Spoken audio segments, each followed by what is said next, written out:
Maintenant, je vais rappeler un texte d'Hoffmann pour bien situer la symbolique du bélier, parce que à la suite de cela, bien sûr, euh, arrive une ritualité qui est observée aujourd'hui dans plusieurs cultures, y compris aujourd'hui sémitique, puisque le mouton de la Tabaski n'est autre que ce fameux bélier. Donc, Hoffmann dit ceci, dans la tradition des Dogons et des Bambara qui ont peuplé l'Afrique occidentale, le mouton et le bélier sont des animaux réservés au sacrifice en raison de leur signification mythique. Donc, c'est le mythe qui explique la réalité. Il faut jamais perdre ceci de vue, d'accord? Il y a rien qui est fait sans que la chose ne s'explique. Il y a toujours un arrière, une antichambre. Donc, quand vous n'avez pas le mythe, mais que vous observez une pratique, sachez qu'elle relève d'un emprunt.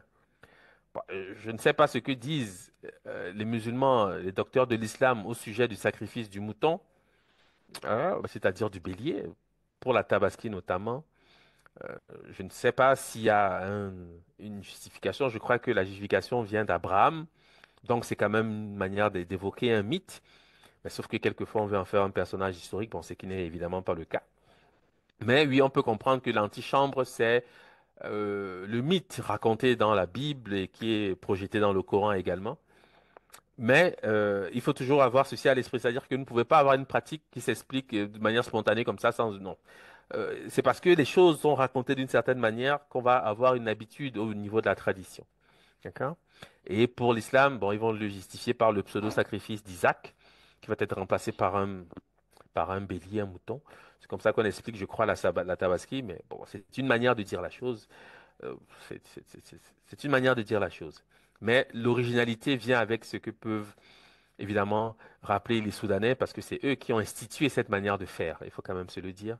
Le bélier, le mouton, ce sont des animaux domestiqués, donc associés à l'agriculture. Et dès lors que vous avez ce rapport, bien sûr, vous avez un berceau pour la pratique de l'agriculture. Et le berceau, pour ce qui concerne l'agriculture, bien sûr, c'est le Soudan, puisque ce sont les premiers peuples qui se sont sédentarisés. Et la condition, vous le savez, de la sédentarité ou de la sédentarisation, c'est la pratique de l'agriculture. On ne peut pas être un sédentaire si on ne pratique pas l'agriculture pour des raisons évidentes. Quand, évidemment, les peuples sémitiques ou sémites, je ne sais pas comment ça se dit exactement, mais enfin, vous comprenez l'idée, sont des nomades. Donc, ils ont hérité de cette pratique. Puisqu'ils sont des nomades, ils ne peuvent pas avoir l'habitude du bélier, parce que le bélier vit dans un espace humanisé, en tout cas, un espace euh, il y a un mot scientifique, je crois, c'est anthropomorphisé, quelque chose de ce genre. C'est le mot scientifique pour expliquer que l'homme a mis sa main dans la nature pour la modifier. Donc le bélier vit il ne vit pas naturellement dans la forêt. Non, ça n'existe plus depuis très longtemps. Il a abandonné la forêt pour un espace de vie parmi les humains. Donc il a été très tôt apprivoisé. Donc ça veut dire simplement que c'est une habitude du sédentaire. Voilà. Pour les Dogons, le mouton est la représentation privilégiée du Nomo. Le Nomo, c'est Osiris, d'accord? Ancêtre mythique qui a été sacrifié par le Dieu suprême afin de purifier les désordres causés par son frère jumeau Ogo ou renard. Parce que parfois, il est appelé le renard pâle. On va comprendre pourquoi aujourd'hui. On va aborder certains aspects. Ogo est parfois appelé le renard pâle hein, dans les textes Dogon, c'est-à-dire Yurugu Pilou. Hein. Yurugu, c'est renard, Pilou, c'est pâle. Bon.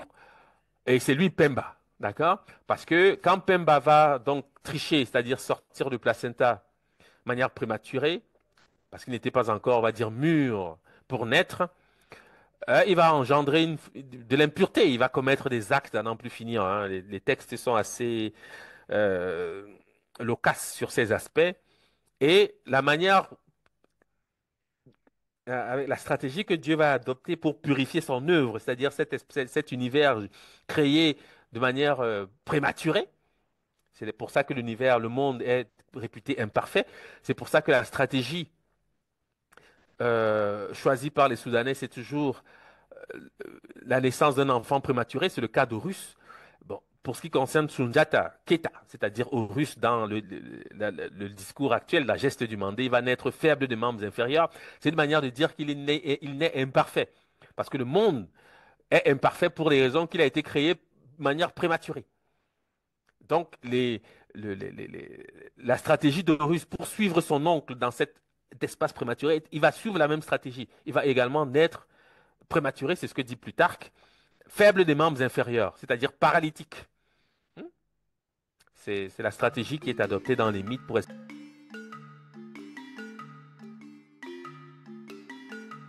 Nous allons aborder une idée particulière, puisque chez les Dogons, nous savons que on ne parle pas, euh, on ne parle que du chacal et du renard, le renard pâle. D'accord? Mais c'est plus souvent, au Gotemili, en tous les cas, dans le dieu d'eau, parle beaucoup du chacal. Et je vais vous expliquer pourquoi c'est de cette qu'il est en train de parler. Parce que vous avez ici le nom du chacal en égyptien pharaonique. Translitéré S-A-B, traduction chacal.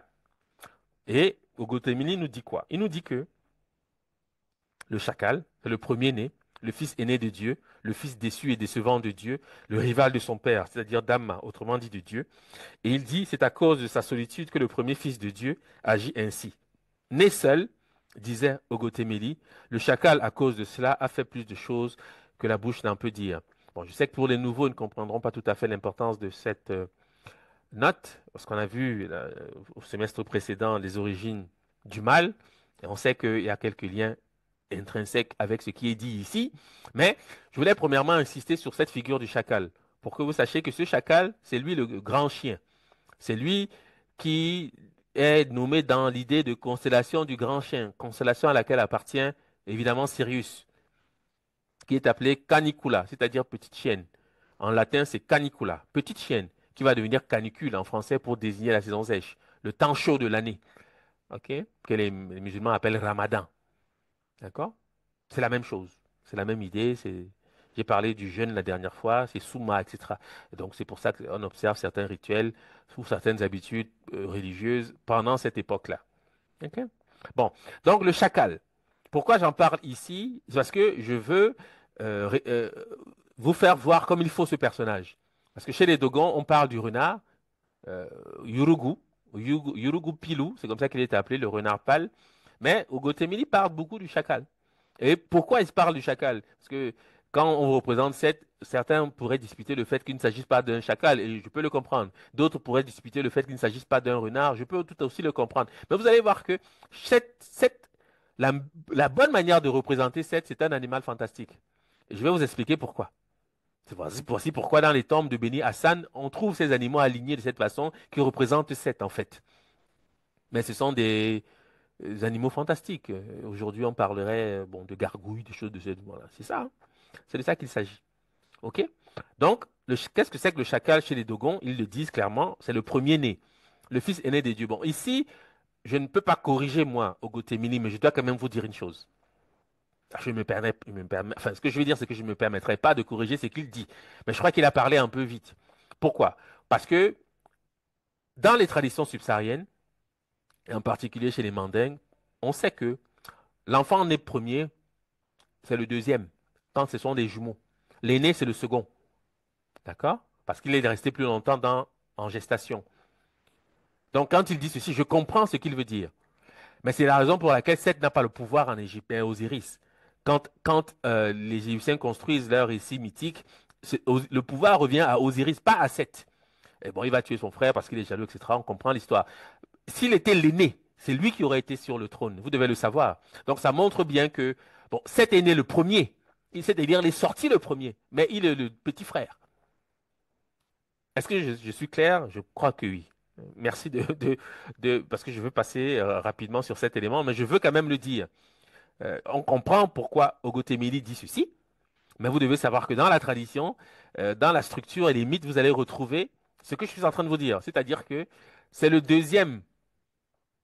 c'est le deuxième qui est le fils aîné. Ah, ça n'a l'air de rien, mais ceci a son importance. OK?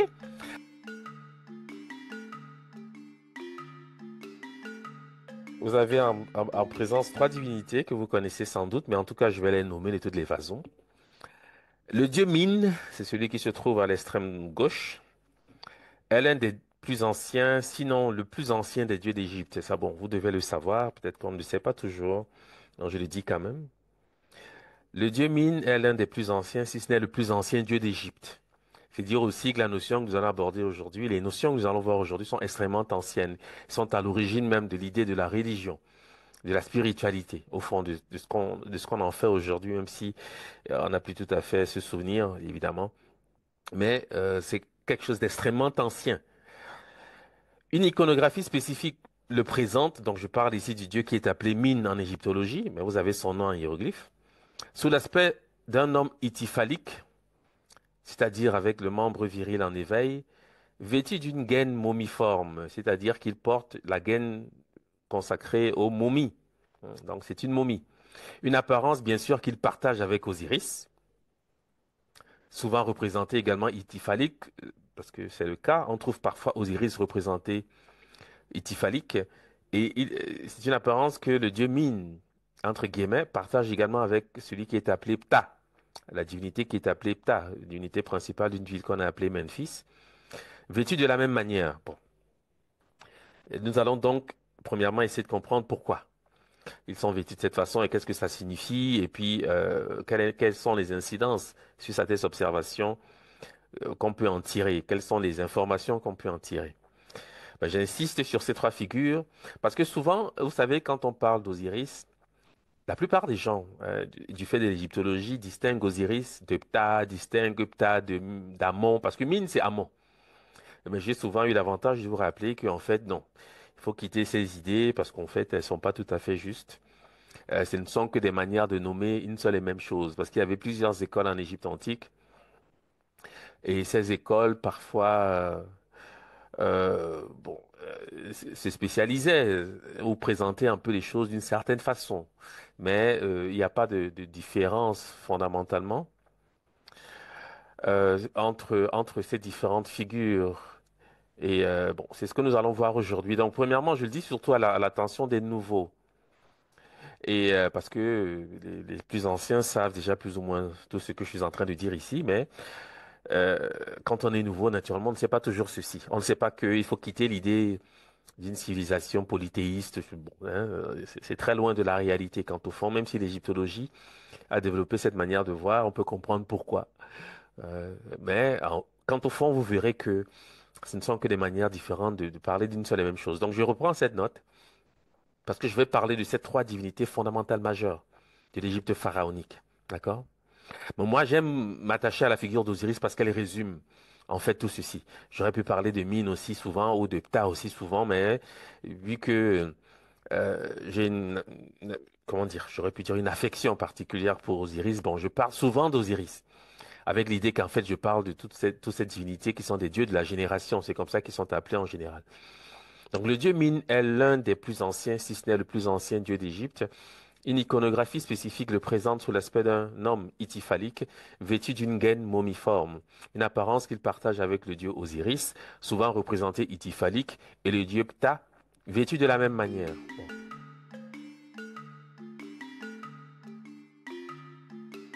Pourquoi je parle de Deucalion? Bon, d'un point de vue général, quand on s'intéresse à ces questions, on va vous dire que c'est un mythe de la Grèce antique. Bon, aujourd'hui, vous allez comprendre que c'est pas tout à fait le cas, parce que les références qui y paraissent sont soudanaises. Je vais vous montrer pourquoi, comment.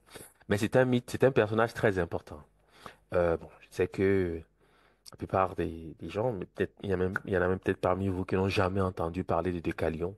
Mais c'est un personnage très important qui a une histoire connue, qui est enseignée et qui est aussi un personnage qui intervient dans le cadre d'un déluge comme d'autres. Mais il n'est pas le seul, bien sûr, mais le mythe de Deucalion a l'avantage d'être extrêmement ancien, très ancien. D'accord? Bon, je vais faire l'histoire dans ces grandes lignes et on va pouvoir poursuivre. Et je vais revenir là-dessus pour vous expliquer pourquoi j'ai commencé par Deucalion. Parce que Deucalion, on sait qui c'est. Mais présenté comme ça, on imagine que c'est grec. Mais vous allez voir que, bon, c'est égyptien. Et je vais vous expliquer pourquoi. L'embarcation est portée. Bon, alors, le mythe est long. Il va Et ici, nous sommes déjà dans le cadre du déluge, hein. Je prends comme ça au vol pour ne pas être long sur ce point. Donc, l'embarcation de Deucalion est portée par les eaux au sommet du Parnasse, qui était une montagne en Grèce. Et ainsi, le couple survit au déluge parce qu'il est dans la barque ou dans son embarcation avec sa compagne qu'on appelle Pura. Bon, parfois on dit Pira, mais c'est Pura hein, en grec. Bon. Donc l'embarcation est portée par les eaux au sommet du Parnasse et ainsi le couple survit au déluge. Deucalion et Pyrrha, je vais dire Pyrrha, mais en fait c'est Pura, hein. Bon, vous avez compris. Deucalion et Pyrrha consultent Thémis, qui est une déesse de la Grèce. La déesse leur répond de se recouvrir le visage et de lancer dans leur dos les os de leur grand-mère. Deucalion interprète justement l'oracle qui deviendra plus tard l'oracle de Delphes, le plus important de la Grèce antique. La grand-mère est la terre, les os sont des pierres. La grand-mère est la terre, les os sont des pierres. Jetées par Deucalion, les pierres se changent en hommes, jetées par Pyrrha, elles deviennent des femmes. Deucalion et Pyrrha peuvent être considérés comme les sauveurs mythiques de l'humanité. Ça, c'était dans le cadre de la religion des anciens Grecs. Dans les Argonautiques, Deucalion est présenté comme le premier bâtisseur de villes, le premier constructeur de temples en l'honneur des dieux immortels, le premier roi de la terre, le premier roi des hommes, hein. Donc c'est un personnage très important. Il est fils de Prométhée. Bon, si vous connaissez l'histoire de Prométhée, vous pouvez déjà imaginer dans quelle tradition il s'inscrit. Parce qu'en fait, bon, tout ceci relève des choses que nous avons déjà pu voir à certaines occasions. Donc, le mythe est simple, d'accord? Et j'ai insisté et mis en rouge certains éléments sur lesquels on va insister aujourd'hui. Les os de leur grand-mère, donc les os sont des pierres, hein. Les os sont des pierres et il est réputé être, avec Pyrrha, sauveur mythique de l'humanité, des premiers bâtisseurs des villes, premiers rois, etc., etc., etc. Bon. Et le cadre de ce récit, c'est, disons, l'oracle de Delphes.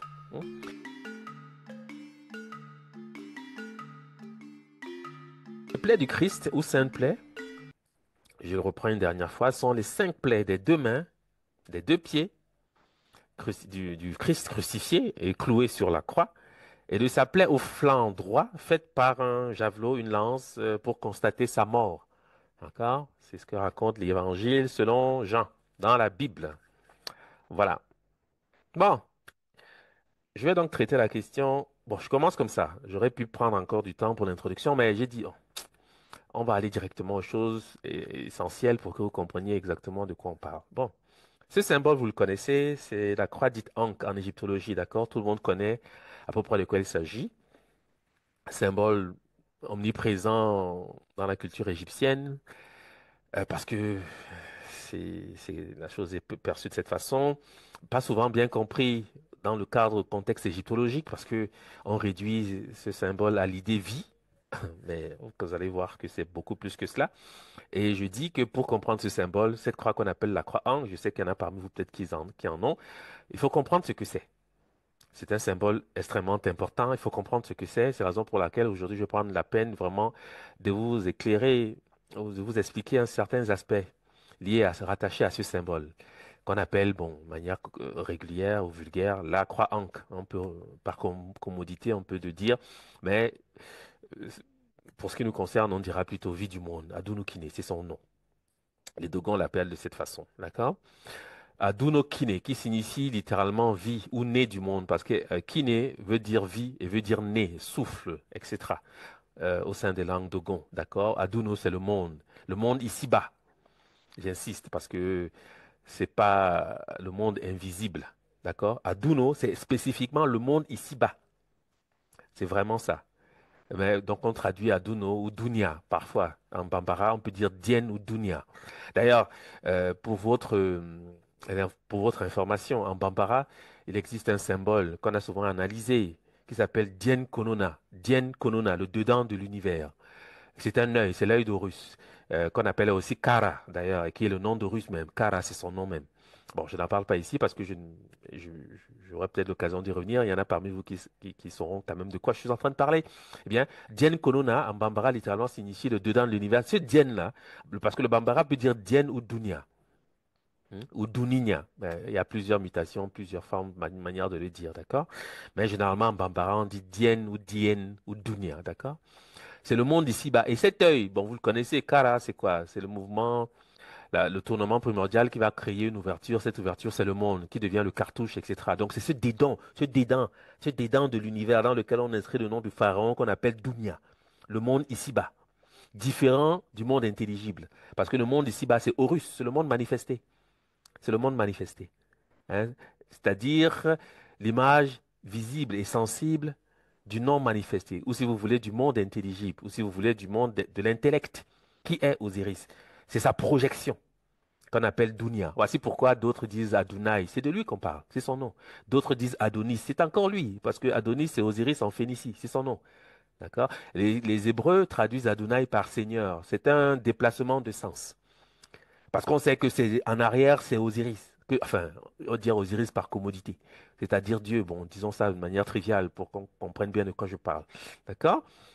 Donc, il faut un déplacement de sens pour dire Adon, Seigneur, Adon, Seigneur. Bon, on comprend ce qu'il veut dire, mais c'est pas tout à fait le sens. Parce que, par exemple, dans les langues, en Somalie, par exemple, langue de Somalie, puisque en Somalie, on parle une langue qui s'appelle le Somali, on dit Adoun. Adoun, c'est le monde, l'univers. C'est ce mot qui devient Adonis chez les Phéniciens, c'est ce mot qui devient Adonai chez les Hébreux, quand ils parlent de l'Éternel, etc. D'accord? Bon, mais Adonai, c'est sa manifestation. Parce que quand on dit l'Éternel, il est donc figé, donc archétype. C'est cet aspect qui fait dire que Dieu est éternel, parce qu'il est figé, c'est-à-dire le Dieu au cœur arrêté, la momie Osiris, l'éternité. D'accord? C'est ça. Voilà, donc en espérant que c'est clair, donc c'est pour ça que ce symbole est spécifiquement lié, vous allez le comprendre, au monde manifesté, bien évidemment. Hmm. Même s'il y a quelques aspects que je vais rajouter, parce que le monde manifesté n'est que la projection, je répète encore une fois, du monde non manifesté. Et n'oubliez pas, même si ça va vous sembler lointain quand j'introduis la chose de cette manière, que nous allons parler des stigmates. Donc vous allez comprendre mais pour comprendre, vous devez passer par ici pour comprendre.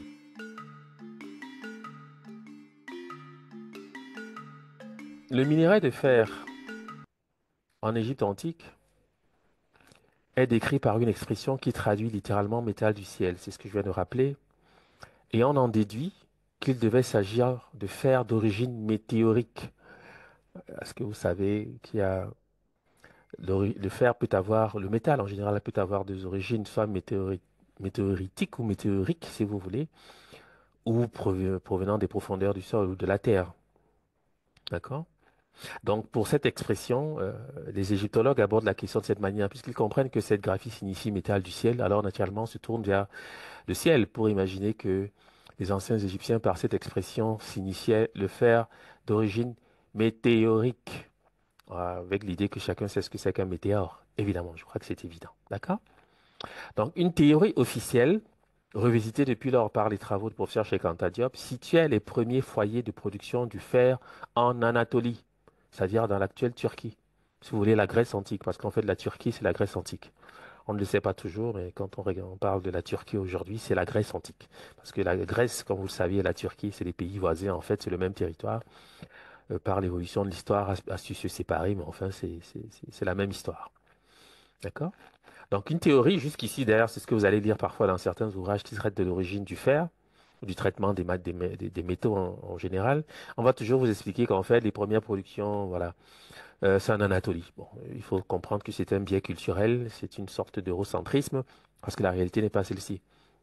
Quand on connaît l'importance du forgeron dans l'avènement de la civilisation, et qu'on sait que la civilisation est bien sûr a comme berceau, on va dire, bon, c'est lui-même qui se comprend avec la naissance de l'humanité, ben, on comprend que ce n'est pas possible, puisque on ne peut pas imaginer civilisation sans agriculture, on ne peut pas imaginer agriculture sans objets qui permettent de fendre, de creuser le sol. Ces objets sont fabriqués par le forgeron. D'accord? Donc c'est évident, mais c'est tant des débats parfois qui sont difficiles à aborder quand on n'a pas le bon début. Il ne s'agit pas simplement de dire les choses, et encore faut-il savoir euh, les soutenir avec des arguments socles qui permettent de mettre tout le monde d'accord. Bon, donc une théorie officielle, revisitée depuis lors, parce que Cheikh Anta Diop a traité du sujet, bien entendu, par les travaux de professeur Cheikh Anta Diop, situait les premiers foyers de production du fer en Anatolie, l'actuelle Turquie. Un minerai qui serait passé en Afrique via l'Égypte pharaonique. C'est comme ça que la chose est présentée, parce qu'on dit que le fer est arrivé en Afrique par l'Anatolie via l'Égypte antique. Bon. Hypothèse contredite, bien sûr, par les faits que relève Cheikh Anta Diop dans un article publié dans le numéro 152. Ça, c'est pour la référence de Notes africaines paru en octobre 1976 à Dakar. Bon, je n'ai pas souhaité reprendre ici les éléments de l'article, je vous donne simplement la référence parce que Cheikh Anta Diop a montré que cette perspective n'est pas tout à fait juste. Et c'est le moins qu'on puisse dire. Elle relève plutôt, bon, comme je l'ai dit, une posture a priori culturelle, c'est-à-dire qui consiste à refuser au continent noir, à l'Afrique en général, des faits de civilisation, parce que le fer joue un rôle fondamental, bien évidemment, dans l'avènement et le développement de ce qu'on appelle en fait la civilisation. D'accord?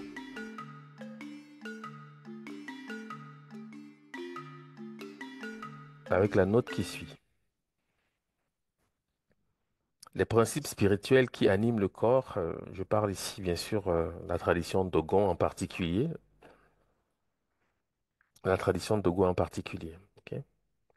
Donc les principes spirituels qui animent le corps, qui se dit Gozunama, Gozunama, qu'on peut traduire parce que Goz c'est le corps à proprement parler, Nama c'est la chair. Donc quand on dit Gozunama, on traduit en français par le corps, c'est pas tout à fait cela, c'est la chair du corps. C'est mieux dit de cette façon parce que ce sont des précisions qu'on ne sait pas vraiment traduire en français. Mais bon, j'apporte donc cette précision pour que vous compreniez bien de quoi il est question. Donc, les principes spirituels qui animent le corps, qui en Toro Dogon, par exemple, se dit Godou, Godou, hein, Nama, ben, on peut dire Gozu Nama, dépendamment du dialecte qu'on parle. C'est en réalité la même chose, bien entendu. Principes immatériels sont au nombre de trois. Donc, je reprends les principes spirituels. Et c'est ce qu'il faut retenir fondamentalement, d'accord? Parce que c'est ça euh, la manière d'appréhender la question, et vous verrez que ça nous éloigne sensiblement des idées qu'on se fait généralement sur, par exemple, ce qu'on appelle l'âme en réalité. Parce qu'en français, et même dans les religions actuellement dominantes, on ne va pas toujours dans ce détail parce que il suffit de dire l'âme pour imaginer qu'on a parlé de quelque chose. Pourtant, enfin de quelque chose de compris, d'essentiel. Ouais. Pourtant, cela nécessite des détails. C'est ce sur quoi nous allons insister aujourd'hui. Donc, les principes spirituels qui animent l'âme, qui animent le corps, qui se dit Gozunama, principe immatériel, sont au nombre de trois. Le Kikinuse, le Kikini Bumone et le Nyama. D'accord. Les principes spirituels sont au nombre de trois. Le Kikinuse, le Kikini Bumone et le Nyama. Cette triptyque, ou cette triade, si vous voulez, forme l'individualité de l'être humain, qu'on traduit ordinairement par le mot dime, Canto Rosso par exemple.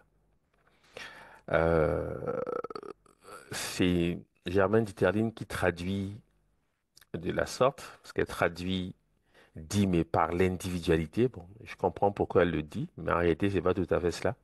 Parce que dit mais signifie en réalité gentillesse, amabilité, bon caractère. Bon, elle a résumé ceci par l'individualité, mais c'est mieux dit lorsqu'on va dans le détail même de la langue qu'on parle. Parce que dit mais signifie gentillesse, amabilité, bon caractère.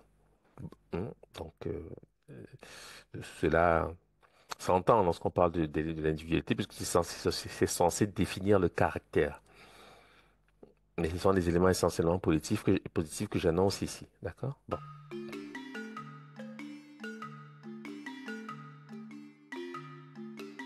Il se trouve dans l'Égypte actuelle, en Haute-Égypte, on va dire une ville, mais c'est plutôt un village, bon, on va dire une ville qui s'appelle Beni Hassan. D'accord? C'est une, c'est c'est une région où on trouve des tombes. Vous les avez ici à l'image. Elles sont creusées dans la montagne, comme vous pouvez le voir. Et ce sont des éléments provenant de ces tombes-ci que nous allons introduire aujourd'hui. Donc, à Beni Hassan, quand je dis la tombe de Beni Hassan, ce n'est pas un individu. Beni Hassan, c'est une région, voilà, une région en Haute-Égypte où on trouve quelque chose de particulier, vraiment de particulier. Et c'est ce sur quoi nous allons porter une attention ce soir. Voilà, donc dans l'une de ces tombes présentées, ici, on trouve ces images. Alors, je ne sais pas si c'est clair de votre côté, si vous allez quand même pouvoir voir deux, trois choses. que j'expose ici, mais je pense que ça devrait pas poser trop de problèmes. Donc, à Beni Hassan, dans l'une des tombes, on trouve représentés des bas-reliefs. Et ces bas-reliefs représentent, disons, trois animaux, on va dire. Il y en a un quatrième, mais malheureusement, lui, il n'est pas nommé. Voilà, mais c'est essentiellement ceux-ci, donc, qui sont souvent repris dans les manuels d'égyptologie parce que c'est une curiosité. Et on ne sait pas tout à fait de quoi il s'agit. Et c'est un sujet très important, par contre, et vous allez vous rendre compte avec l'exercice que nous allons réaliser ce soir que, en fait, on va dire en général, l'humanité semble en retard sur des choses qui étaient acquises il y a très très longtemps. Très longtemps. D'accord? Mais c'est juste que, puisque par l'exercice, on a un peu perdu la pratique des caractères sacrés dans les hiéroglyphes aujourd'hui. Bon, on a l'impression de redécouvrir des choses ou alors de voir ces choses apparaître dans d'autres cultures et avoir l'idée que peut-être qu'elles appartiennent à ces cultures, quand au fond, tout a commencé dans le Soudan en réalité, hein. C'est ce qu'on va comprendre aujourd'hui. Donc on trouve ces trois animaux, ils sont représentés et il y a donc des calques qui ont été réalisés, que je reproduis ici, plus ou moins clairement. Donc ce sont trois animaux avec l'avantage qu'ils sont nommés. D'accord? Vous reconnaîtrez bien évidemment en tête, c'est l'animal 7, l'animal de 7, qui est cet animal. Bon, c'est un animal fantastique, vous allez comprendre de quoi il s'agit, parce que c'est pas un animal qui existe dans la réalité, on va dire. On va dire ça comme ça. Et il est accompagné de deux autres animaux. Vous voyez, une sorte de félin à tête de faucon avec des ailes, et puis un troisième félin avec une tête de serpent. Mais comme je dis toujours, l'avantage ici, c'est qu'ils sont nommés, donc ça permet un traitement objectif du sujet. Voilà, et je rappelle que c'est un sujet inédit aujourd'hui, parce que vous allez comprendre, les égyptologues ne savent pas toujours aborder la question, même s'ils en parlent souvent, parce que ça existe. On est bien obligé d'en tenir compte quand on voit représenter ces éléments. Mais par contre, le traitement avec l'approche phonétique est très, bon, insatisfaisant, ok? Et je rappelle également que ces tombes, les tombes de Beni Hassan datent du Moyen Empire. Bon, ça ne va pas nous rajeunir, c'est pour ça que je dis qu'on a l'impression de découvrir aujourd'hui des choses qui existent depuis très longtemps, d'accord? Vous allez même voir qu'en fait, c'est beaucoup plus avant le Moyen Empire, sauf que ça a été représenté et gardé comme tel là. Mais on n'a pas tout retrouvé. Il y a des choses aujourd'hui en Égypte encore qui restent à découvrir, hein, ça c'est sûr. Et il y a aussi beaucoup de destructions qui ont eu lieu. Donc c'était important de comprendre ceci, que le Moyen Empire, généralement, c'est une fourchette, disons, entre 2033 et 1786 avant l'ère actuelle, hein. C'est extrêmement ancien, évidemment. Et on va comprendre que ces animaux sont essentiellement liés en fait au dieu qu'on appelle Set en égyptologie, c'est-à-dire Ogo, c'est-à-dire Pemba. Parce que ce sont des animaux qui sont à sa suite. Vous voyez, il est devant. Il est accompagné de quelques autres animaux, hein. Ici, hein, il y en a trois. Ce sont des animaux fantastiques. Le mot en français, c'est ça, des animaux fantastiques, parce que ils sont plutôt liés, on va dire, à l'imagination. A priori, on pense que ce sont des animaux imaginaires. D'accord? Bon, et je rappelle encore une fois qu'au Moyen Empire, à cette époque, évidemment, évidemment, la Grèce n'existait pas dans l'histoire. La Grèce n'existait pas encore à cette époque. Je parle même pas d'autres régions, parce en fait, c'est la Grèce qui va prendre un peu le relais. Après les destructions assyriennes autour de, disons, 600 avant l'ère actuelle, c'est à ce moment-là que les Assyriens arrivent en Égypte, hein. Il y a eu des guerres très importantes. Et c'est autour de ces époques que les Grecs, parce qu'il y a eu des phénomènes du mercénariat, c'est autour de ces époques également que les Grecs vont donc commencer à arriver dans la vallée du Nil. Ils vont créer certaines villes, notamment la ville de Naucratis. Ils vont agrandir la ville d'Alexandrie, d'ailleurs nommée Alexandrie par le fait même d'Alexandre de Macédoine, dit Alexandre le Grand. Bon, je sais pas si vous connaissez un peu l'histoire. Ensuite, les Ptolémées vont s'installer. Ptolémée qui était un compagnon, on va dire, l'un des généraux d'Alexandre de Macédoine. Il va récupérer, à la mort d'Alexandre, l'Empire va être partagé entre plusieurs généraux. Et lui, il va se faire, à l'époque, on parlait de satrape, c'est-à-dire gouverneur. Bon, en fait, il va se faire gouverneur d'Égypte, ensuite roi, d'une certaine façon. Bon, mais c'est pas tout à fait pharaon, parce que ce sont des étrangers, mais enfin, c'est compris comme tel. Donc, il y a eu la dynastie des Lagides, très populaire à travers certaines figures, notamment les Cléopâtres, etc. Donc, c'est très récent au regard de l'histoire, parce que à ces époques-ci, les époques qui nous occupent ici, évidemment, il n'est point question de tout cela. Et je parle même pas de l'Arabie, etc., évidemment, hein. Mais je le dis parce que vous allez voir que la Grèce s'est instruite très largement de ces éléments-ci pour créer certains personnages fondamentaux dans les cultures traditionnelles, on va dire aujourd'hui traditionnelles, occidentales. Ça va très loin, ça va jusqu'en Scandinavie. Parce que la question du grenier dans les civilisations subsahariennes, en particulier évidemment en Égypte antique, qui était une civilisation essentiellement, comme vous le savez, fondée sur l'agriculture, comme toute civilisation a priori, parce qu'en fait la civilisation ne se conçoit pas autrement que par la sédentarité ou la sédentarisation, et dont la condition est naturellement la pratique de l'agriculture. Donc c'est ça qu'on appelle la civilisation à pas autre chose. Eh bien, c'est un sujet fondamental, vous imaginez bien. Et on va voir ô combien cela est fondamental aujourd'hui, mais je vais utiliser une méthodologie qui vous est familière, c'est-à-dire la lecture analytique que j'ai baptisée la méthode Kuma. Et vous allez voir qu'en quelques minutes, on aura déjà fait des pas de géant. Voilà.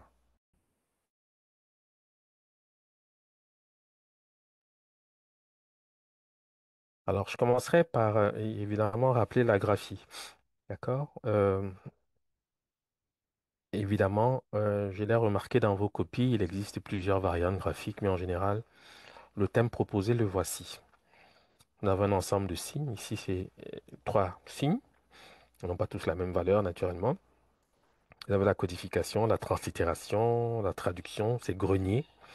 Et vous avez la source, c'est le dictionnaire de Faulkner à la page 269. Ici, c'était le départ, c'est-à-dire qu'il était question pour vous d'analyser en fait le concept grenier en égyptien pharaonique. Et vous allez voir, euh, j'espère que pour l'exercice du présent semestre, vous allez...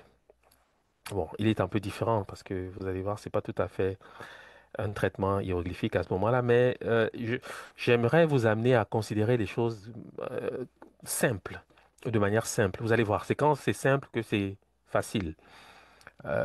C'est ça. C'est-à-dire que les anciens Égyptiens, c'était les maîtres du symbolisme, c'est certain. Que c'est ça. Il y a, sous des apparences de simplicité se cache un nombre conséquent de concepts. Mais au départ, si vous n'avez pas le bon début, après, ça peut être compliqué. Parce qu'on peut même perdre de vue ce que nous sommes en train de chercher et puis ne plus tout à fait savoir le but de l'exercice qui est proposé en fait. Voilà. Donc, la question première, évidemment, lorsque nous avons une graphie et qu'on applique la lecture analytique, est celle de savoir en quoi consiste le signe directeur. Alors, j'ai vu plusieurs propositions dans vos devoirs. Il y en a qui sont justes, d'autres pas tout à fait. En tous les cas, chacun reconnaîtra éventuellement ses erreurs.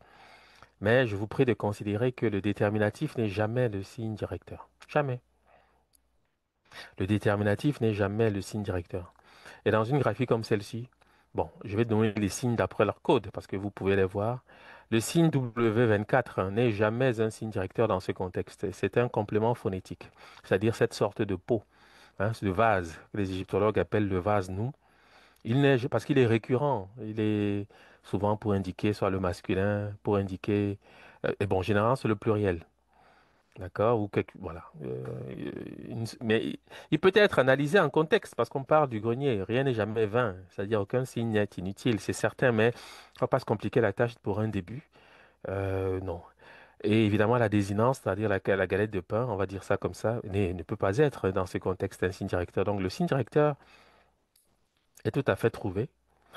C'est cette sorte de nœud. C'est une corde, hein, un nœud qui est réalisé dans ce contexte.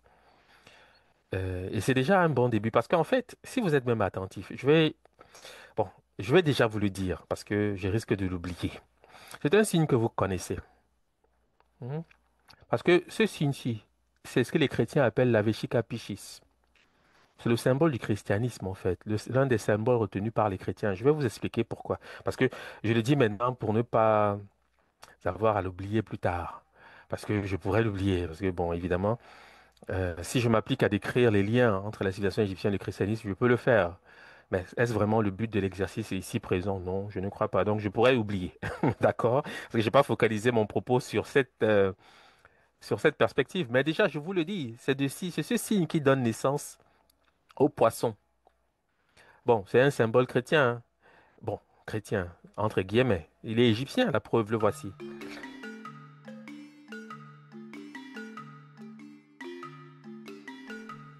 Dans les traditions mandingues, les peuples qui leur sont apparentés ont dénombrent trois éléments spirituels qui constituent la personne.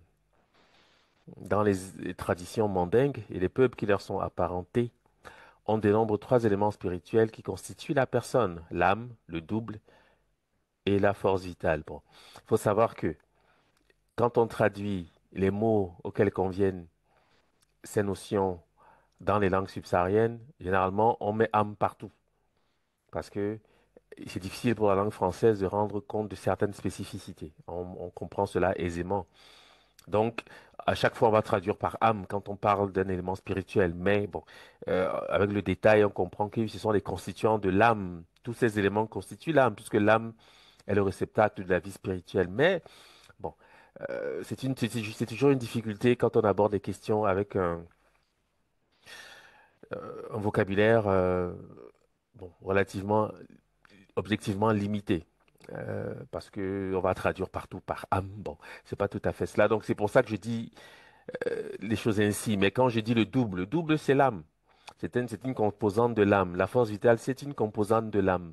Mais bon, puisqu'il faut rendre la chose à peu près intelligible pour ceux qui en partagent la langue française, eh bien c'est pour ça que je fais cet effort de distinguer l'âme, le double et la force vitale. De toute façon, vous allez voir qu'au fond, nous parlons d'une question, c'est une question de perspective.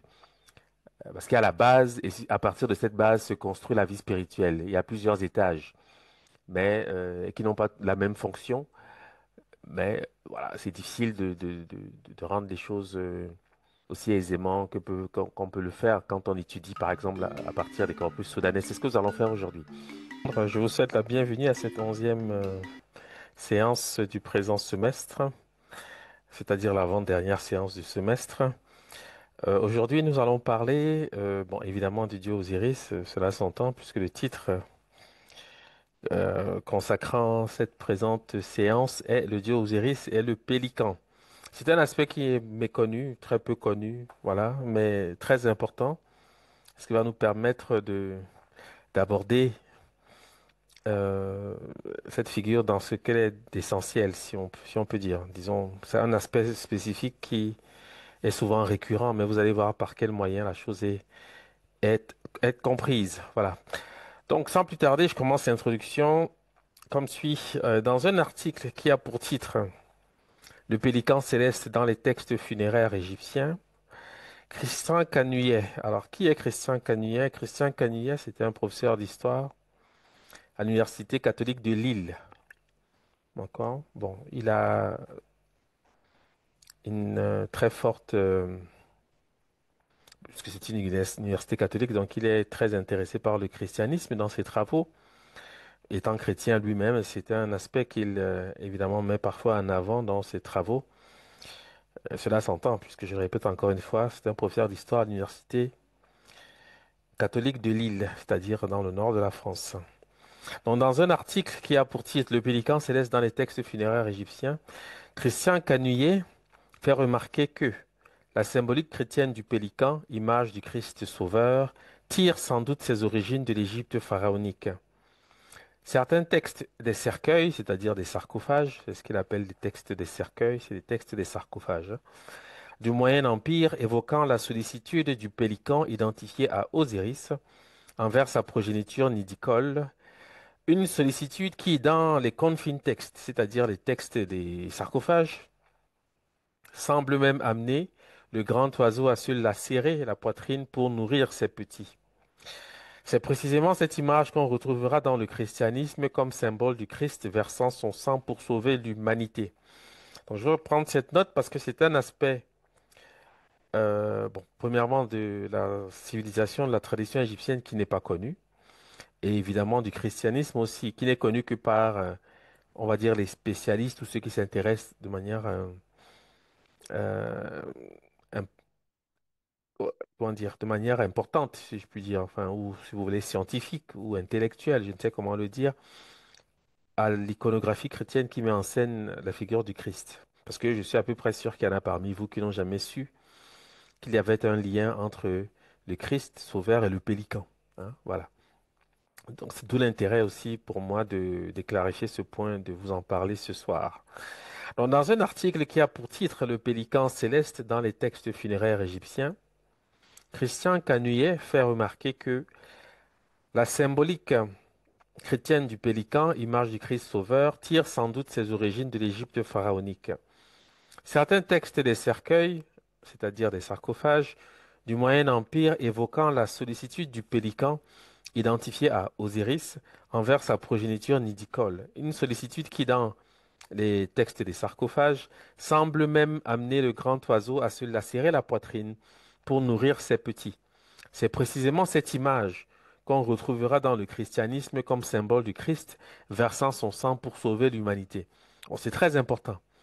Évidemment, je répète encore une fois parce que faut bien comprendre qu'il y a, de ce point de vue, une chronologie qu'il faut savoir mettre en exergue. Parce que ce n'est pas à vous que je rappellerai que le christianisme a beaucoup emprunté de la civilisation égyptienne dans ce qu'elle a d'essentiel. Quoique étant resté quand même relativement superficiel, mais enfin, même cette superficialité répond des canons osiriens, c'est-à-dire des représentations d'Osiris et de tout ce qui a pu être dit par les ancêtres de la vallée du Nil au sujet de la personne d'Osiris. Bon.